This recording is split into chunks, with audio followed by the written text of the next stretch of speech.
Welcome back, everyone. I hope you all are warm and cozy.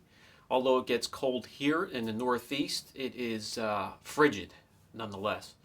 And I know it is throughout the country here, so stay safe, stay warm. I want to talk about detailing tape today. I often stress the importance of detailing tape in my videos, a lot of my videos, protecting trim, saving you some time with dusting. But today we're going to talk about the importance of picking the right detailing tape. Sure, you could go to Lowe's, Home Depot, get the blue painter's tape, but you might be adding more work to the situation than what it saves you. We're going to talk about Kamikaze detailing tape today, what I use, and the importance of it. Let's take a look. Kamikaze detailing tape comes in 6mm, which is $3.95. Comes in 18mm, that's $4.95. 30mm is $5.95. I have the Kamikaze held up against a normal painter's masking tape, and you can see the difference. It's a lot thinner, which gives it a lower profile for the pad of your polisher to go up over it and not lift it up, lift an edge, get the adhesive on your pad or even your microfiber towel.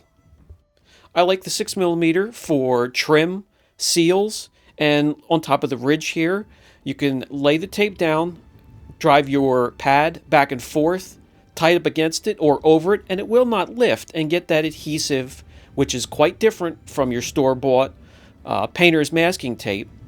You can get a roll of the masking tape for $5.95 in my area, which you get a lot more material, but the adhesive is not made for the type of work that we're doing. It's not made to stay off of a pad or off of a microfiber towel, and can become quite a mess. You can see here the 6mm is also flexible. Has no ridges when you bend it. It can be applied just about anywhere, around headlights, trim. The 18mm that I have here is great for rubber seals or trim. It sticks to all rubber seals. You can conform and stretch the tape around edges or curves, and it'll stick as you're shaping the tape and conforming it to go in the direction you want it to. It also sticks as you're rubbing the pad up against it, will not lift an edge, and even if it does, which is a very low percentage, you won't get a mess on your pad or your microfiber towel. When it comes to plastic trim, it sticks perfectly to that as well. I usually grab the 30mm for that. A lot better to take the time and protect these areas instead of rubbing up against it or going over it with a pad and damaging the trim and having to replace it. Sometimes it's not in the budget to remove all emblems before correction, so we can use all three sizes of the tape and tape off these emblems here, which can be a little tricky at times. Even though you may have a compound that doesn't dust at all, you may have a pad that starts to fail, that can dust as well. Why get it inside in between these letters and have to worry about cleaning it out later when you could just take a few short minutes and tape it up? I like the Kamikaze because the adhesive is perfectly balanced.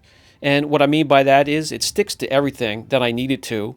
But when I'm taping off, say, vinyl decals or wrap or the edge of a clear bra or PPF, when I'm pulling it off, it doesn't put stress on that film or that wrap. A great balance.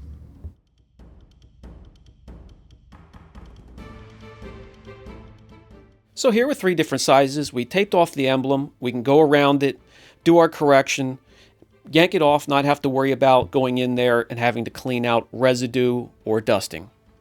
Okay, I'm going to put a link down below. If you have any questions at all, don't hesitate. Stay safe, stay warm. Brian from Apex Detail. Catch you in the next video.